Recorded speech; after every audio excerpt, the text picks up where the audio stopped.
Hi there. Before we dive into today's episode, I want to ask you an important question. Are you wondering why your hard work isn't reflecting in your bank account?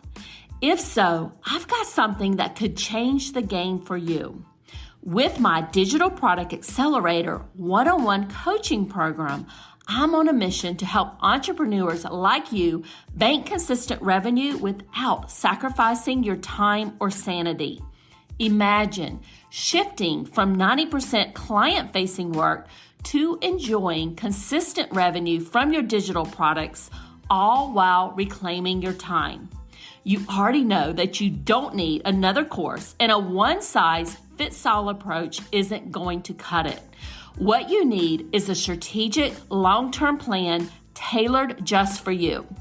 So if you're ready to build the profitable, freedom-giving business you've dreamed of, apply to work with me by going to destinycop.com/apply. I cannot wait to learn more about you and your business.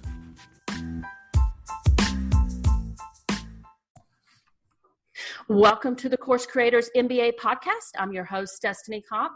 And in this podcast, we're covering actionable tips to grow your online course business.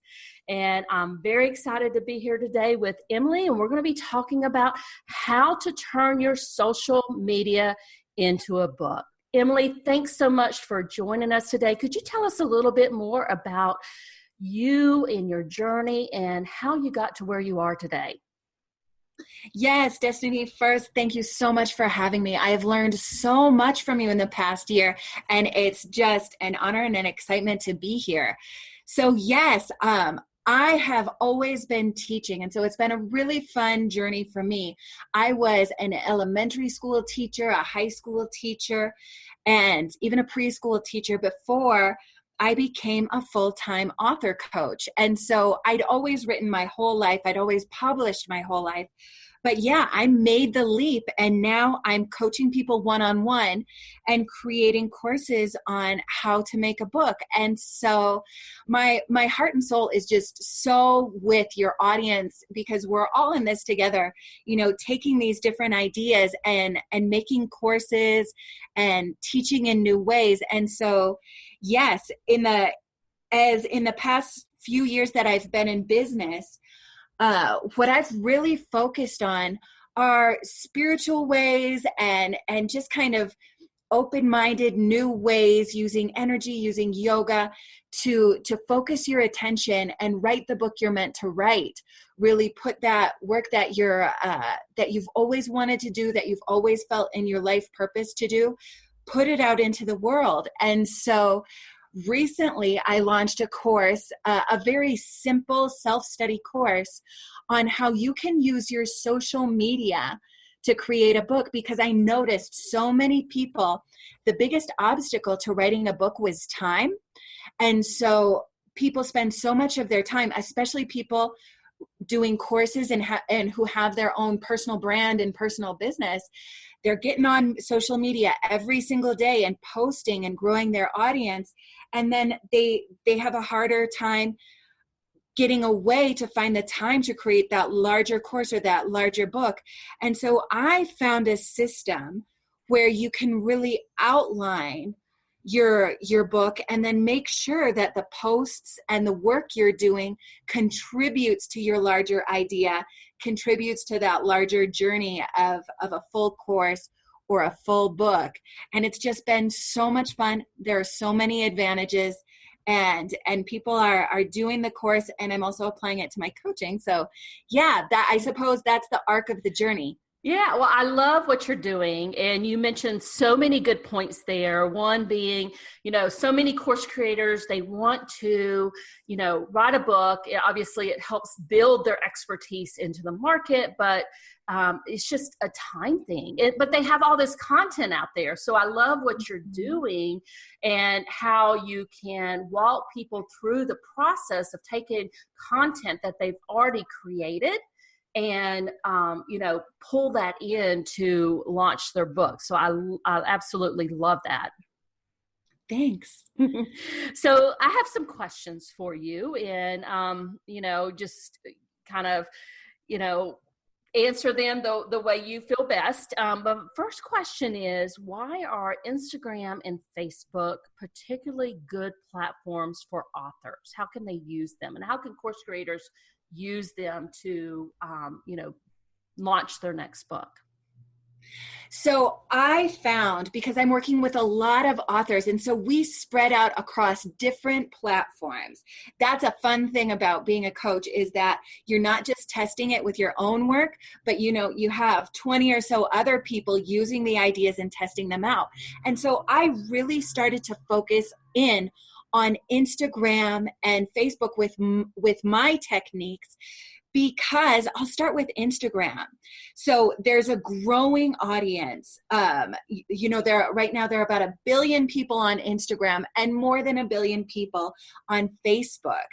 And the fun thing is that with that huge volume of users, people are using it as the new television. More people are on social media than there are people watching television at this point, and some people really look down upon that, in that people are losing time on those platforms. But I think it's really in how you use it. And if you want to grow a business, if you want to express yourself, and if you want to create something meaningful for other people, then you can really use the fact that, just by being alive, you have international viewers everywhere. And so I focused in on Instagram and Facebook because I love the way they use the platform for self-expression. So let's say you're creating a course. You're able to connect immediately with your readers and your audience by using the surveys, the pictures, the captions, all of those different aspects of those two platforms. And so you can break your ideas down into little organic chunks and put them out there, as long as you have an outline. And I'm going to do a little aside here. That's fun, in that, because any social media platform is so focused on chatting, it actually helps you sculpt your book, especially Instagram and Facebook. And I think you'll notice, there's direct messaging, there's private messaging, and then there are also the posts where people just get into lively conversations. It's really easy to start a lively conversation on those two particular platforms. And so the thing that I think is really fun is that you can actually, if you're a teacher, if you're a coach, if you have a course where you're teaching people something, you start the conversation, and then people are going to ask you questions. People are going to interact with that. And one thing I found I'm doing more and more is that in those platforms, my audience asks me about the writing blocks that they're most concerned with. They asked me about the aspects of the writing craft that they most want to learn. And so what I always have going is a running outline of my course or of my manuscript. And when somebody asks me a question, I will put my heart into answering that question in the most honest way I can. And then guess what I'll do? I will copy that answer, and then I will paste it into my manuscript where it applies. And then what I have is an organic document that really serves my audience in the way I want to serve them. But it also uses their language. Something funny is that when I first started writing books to help people write books, one word I used all the time was epiphany, because I thought people want to have epiphanies. That's when you can just think of an entire chapter and you just write it down. And so I was always using that word. Then I kind of realized nobody uses the word epiphany. Lots of people like the word epiphany, but nobody identifies with it except for me. And so then I started just molding.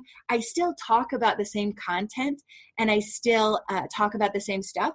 But because I really develop my material using social media, I just naturally navigate towards the same language as the customers and the people I'm serving.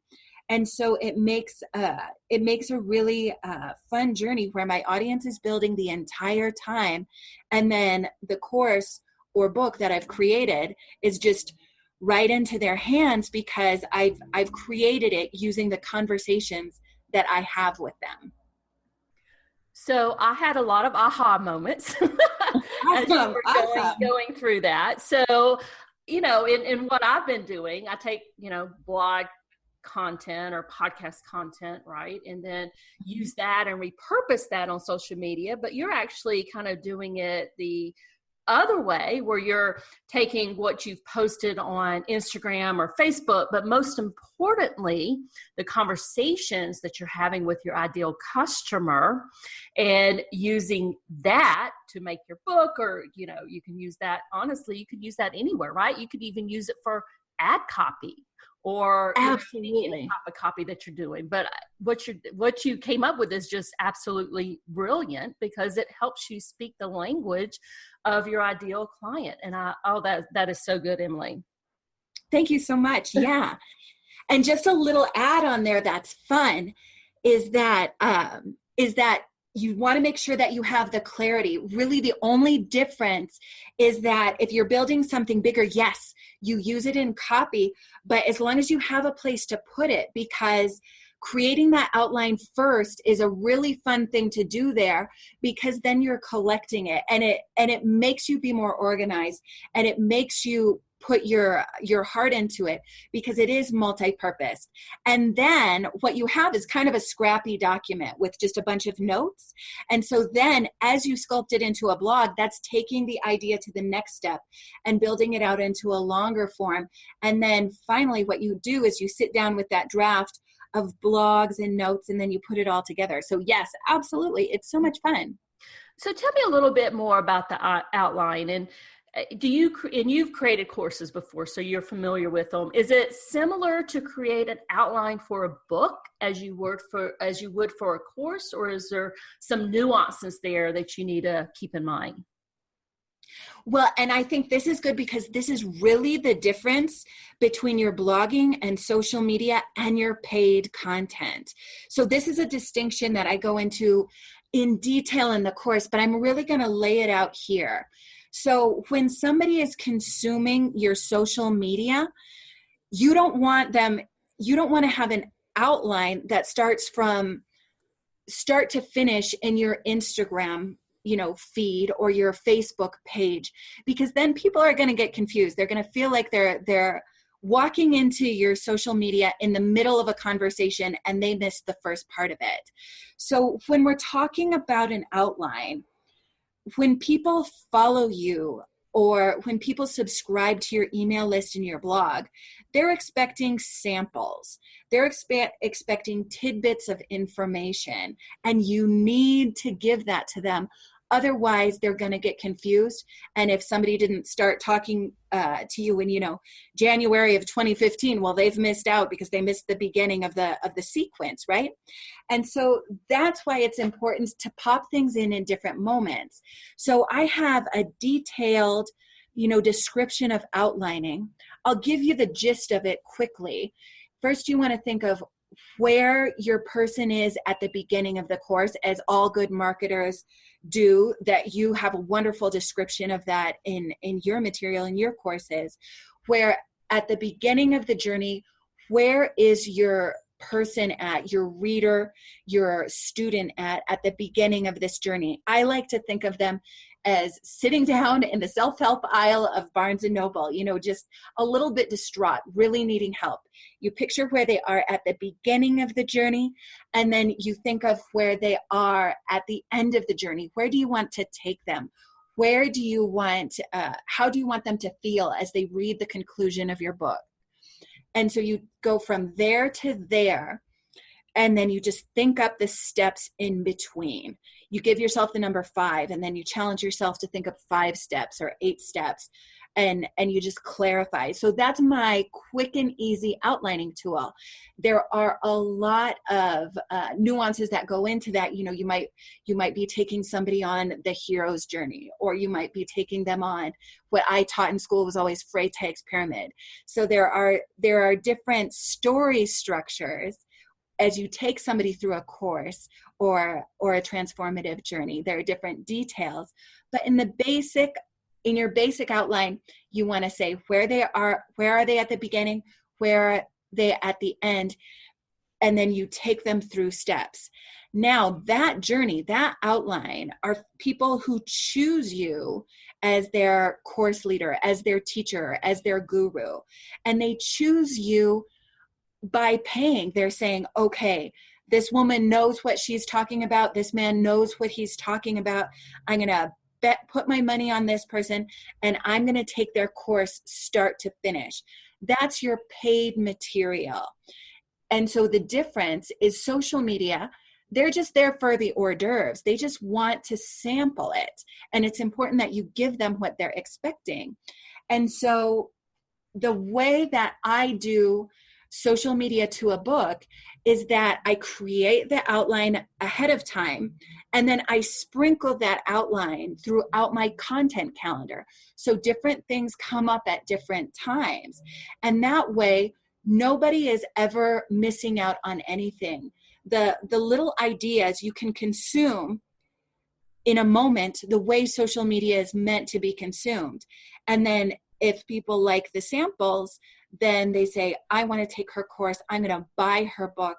I'm going to really commit some time and money to taking the journey with her, rather than just to continue to go along those samples. So the outline is an important part, but don't allow your blog or social media to unfold as an outline, because that's the distinction between your free content and your paid content. I love that. And it makes me want to go create my outline for my book today. Yes, I know. I love talking to you about that. Uh-huh. Oh, goodness. So what are some tips for creating content that you can use for a book? So, And we're talking about social media content. So what are some tips you have for that? So there are some quick tips. I help people do this for fiction as well as nonfiction. So of course I'm going to focus on nonfiction right now. So there are different kinds of posts and even blogs you want to create. You want to create teaching blogs in which you might just give a little lesson. This might just be some insights or thoughts that have come to you in the moment. And so then just allow yourself to really give the insight or the teaching you want to bring across. Another kind of social media post you might want to do is a how-to. So that's the classic blogs where you give, create your book using social media in 5 easy steps. I've written that one many times. And so those are the how-to or steps. Teaching tends to go to a little bit more to the side of inspiration. And then the how-to is really the practical. Let's get in and implement. Both of these are important different types of posts to put up on social media. Nobody wants to read only the practical without the inspiration, and without the practical, the inspiration gets a little heady. It gets a little in the air. And then the third type that I'll talk about here is the personal, the behind the scenes, the stories, the connection. And so I love helping people open up and use their stories in their blogs and in their posts. And one quick way that I go into a lot of detail in the course, make sure if in a caption on Facebook or Instagram, if you want to share a story in 300 words, I love, because I'm into the writing craft, I love cutting things down. And so one thing the 3 elements I find make for a really meaningful story post is to make sure that each post in the story has a mood or emotion. It has a character, someone they connect to. This could be either you, or it can be an example, another character. And then the third thing, if you want to tell a good story in a short amount of words, there has to be a change. So the person has to enter one way and exit another way. And so sometimes in a blog, we'll be able to go into a personal story. And I have a lot of examples of this in my blog. We'll go into his personal story where it might be longer, and we'll share some details. We'll connect with the audience. We'll tell the audience, this is something that happened to me. And I know a lot of you will be able to identify with this. This is something that happened to me. You'll go through the story of what happened. You'll explain why it changed you and what you learned from it. And so what I've had a fun time doing is I'll write blogs and like that, once a month or once every few months. But then because it's a personal story, I kind of feel weird when I'm going onto social media and saying, okay, now come back to my blog and I'll really tell you the vulnerable story. And so I think it's much better to really cut that story down to the essence when you're sharing it on social media. You take out details, take out parts, but really get to the essence and the lesson. And the 3 things that are important to keep in place when you do that is make sure you have the person, the mood or emotion that you're capturing, and the change that the person goes through. So those are just some little tips on what you can do with social media and how you can use it. So I love that. So the 3 type of areas, practical, inspiration, and I think for the most part, I have that down, and I'm talking about my own personal experience, but where I struggle the most, I think, is the personal post, right? But yeah, I really like how you outline that and how you said you got to have really those 3 areas: the mood, the character / person, which would be, for a lot of us would be ourselves, and then the change and what that happens. So I love how you've laid that out. And the fun thing about that is I think so many of us have problems with vulnerable stories, and with good reason. I mean, why should I just blab all of my stuff out on the internet? And I think by really focusing it right there is that when you look at those 3 elements, you want to match them to what your audience wants to learn. Those are the stories that really connect. You think about, what's the emotion my audience has. Maybe they are insecure before they launch a course, or maybe they're just exhausted and overwhelmed because they don't have any time. And so then you key into your own life. When have I felt like that? And then you're not as self-conscious because you're really centered in the reason that you're sharing. And that's where the connection comes in.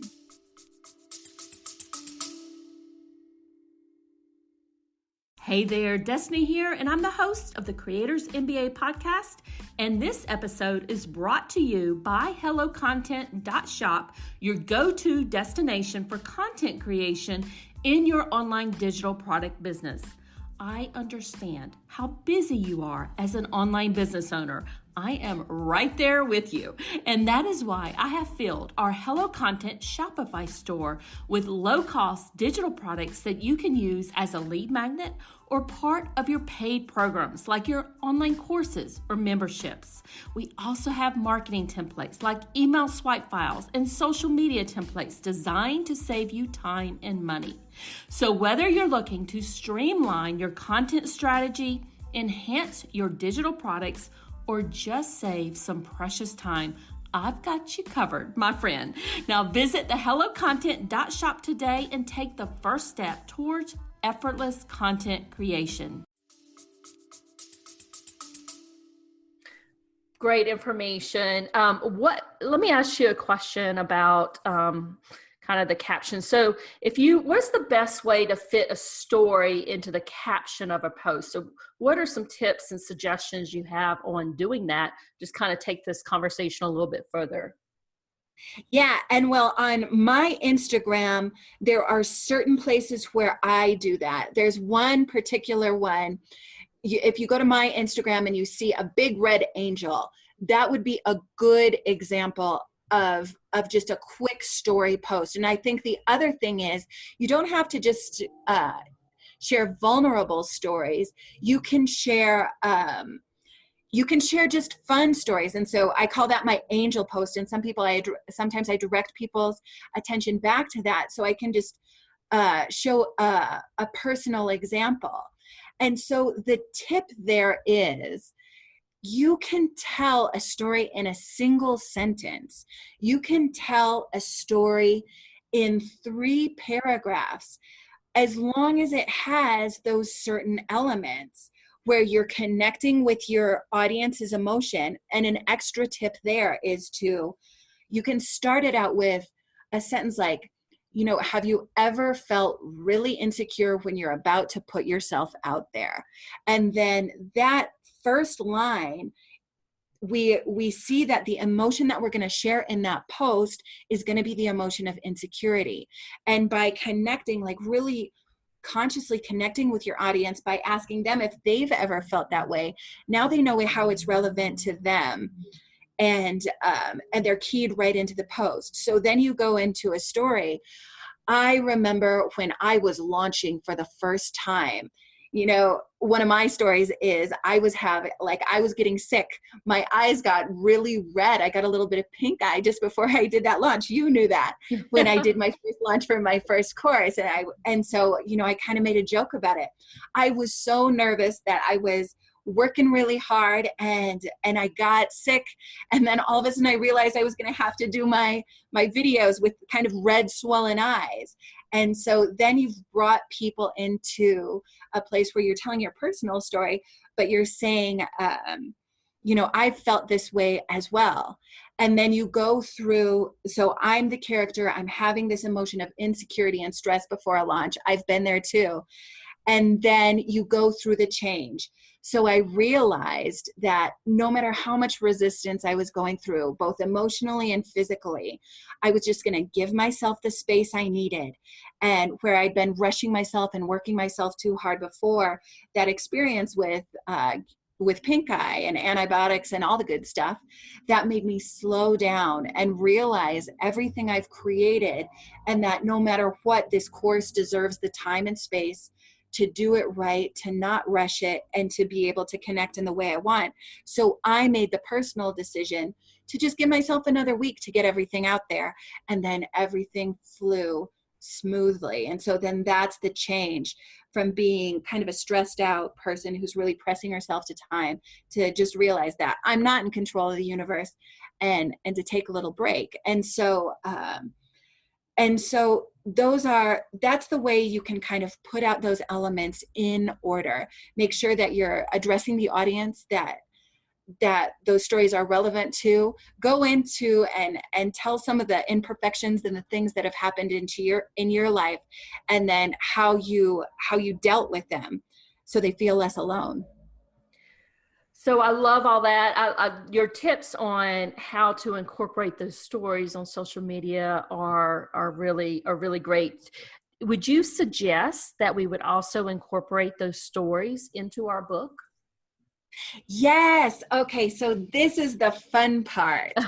So for instance, the story I just shared, I kind of shared off the bat, and you could tell that story in 3 paragraphs.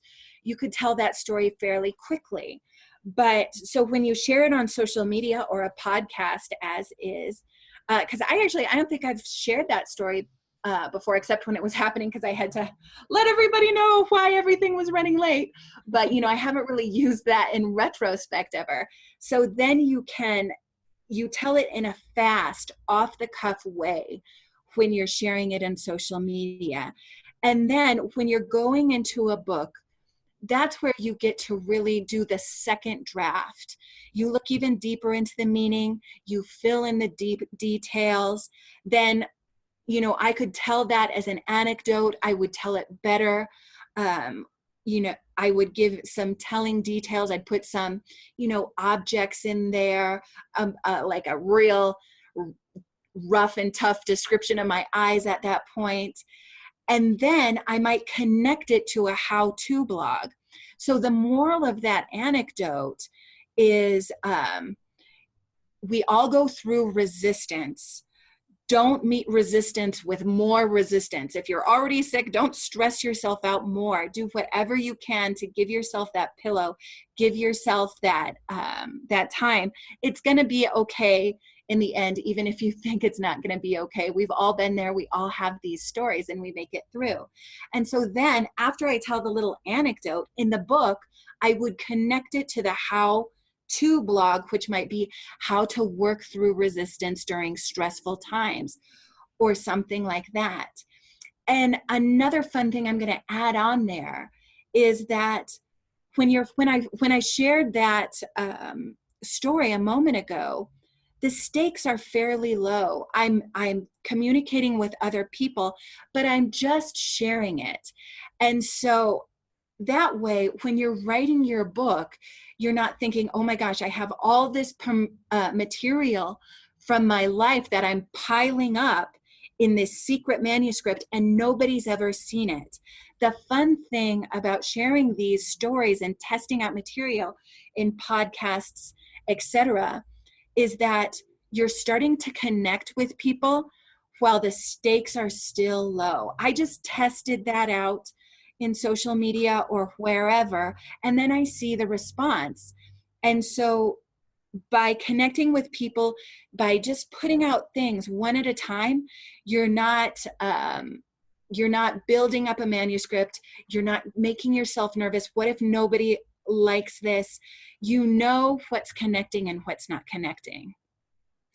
That is so good. So it's definitely a great place for testing your content and what you might want to do with it. I love that. I have one last question for you. Awesome. What I hear all the time is I have no time. I have no time to create my course. I have no time to write a book. We're all, just short on time. So how can busy business owners find the time to develop material for their next book? And so this answer has two parts. The first part is, if you're a business owner, you want to connect with people. I mean, that's a priority no matter what. You're always building your audience. And so a great way to build your audience is through social media, through podcasts. However you're doing it, you're connecting with people. And so the point of this course is that look at how you're connecting with people now. Put a few organizational tweaks to that, so you're doing it within the larger outline, and then just apply the ways in which you're connecting with people now into an ordered outline. So that saves up so much time. That really puts two birds with one stone, kills two birds with one stone, because the thing that you're probably spending a lot of time on already, connecting with people. I mean, I've even done this in direct messages. Somebody's asked me a specific on-point question in a direct message. I've given them an answer, and then I've just copied that over to my book manuscript. So that's the first thing. So the practical is, yes, start streamlining your social media and connection methods with your outline for your book, and you can get them done together. But the second thing I think is even more important is that so often when people say, I don't have time to write a book, what they're kind of saying is, I feel guilty spending time on creativity, or I feel maybe it's a little egotistical or self-indulgent writing a book when I really should be making spaghetti for my kids, when I really should be doing doing these practical matters for my business. All of these things we don't feel guilty about. So there's an underlying belief system that I really like to help with, that the book should be secondary. And so first of all, examine if any of those beliefs might be coming up. Is there some nervousness around putting yourself out there in manuscript form? Do you have a little bit of disbelief around, who am I to write this book? And see if that also might be dominating your decisions around time, because that's often one of the first things I go into as a coach, is that we can make time for anything, but sometimes those underlying belief systems come in first. And so actually I just had a blog about that, because of course, before I became an author coach, I was a full-time teacher, a mom of a toddler. And so sometimes starting to work on those beliefs of, actually, I'm just really nervous to sit down alone with my manuscript. That's the real reason I don't have time, rather than the actual logistics about time, because, all those problems can be worked through. All of those problems can be solved. So those are the first two things. If you're super ready to write your course and book, then yes, use that social media outlining tip.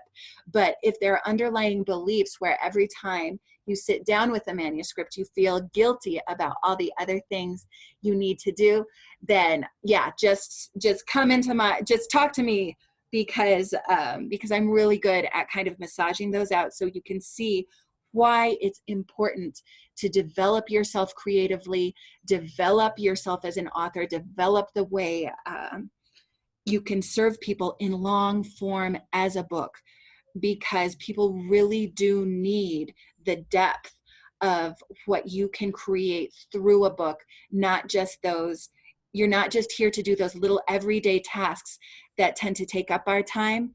You have real depth, and you have a real contribution to make. And a book or a course is one of the best ways to make that contribution. I love that. So the first tip, creating your outline, the structure, but most importantly, saving all your content, even like the DMs, like you said, because that can save time. I love that. And then really taking a look at your underlying belief systems. And I think that's probably, as you mentioned, the most important thing. Emily, thanks so much for all of your great tips today. This has been a wonderful session. Can you tell people how they can find you? Yes. So my brand, my book writing system, is called The Meaning Method. So that's www.meaningmethod.com. And then I also have a really fun, active writing group, which is called The Writer's Block. So that's where I get into a lot of the material around breaking down those belief systems, doing fun stuff with social media, practical stuff around publishing and editing and all that stuff. And then finally, if you want to see those examples for Instagram, my handle on Instagram is Emily T. Maher. And so all of those spellings and everything else will be provided below. Destiny, I adore you. I have learned so much from your material, from your course and everything. Thank you for having me on. Yes, thanks so much for joining us today. And to all of you course creators out there, thanks for listening, and subscribe to the Course Creators MBA podcast. I would love it if you would leave a review, and bye for now.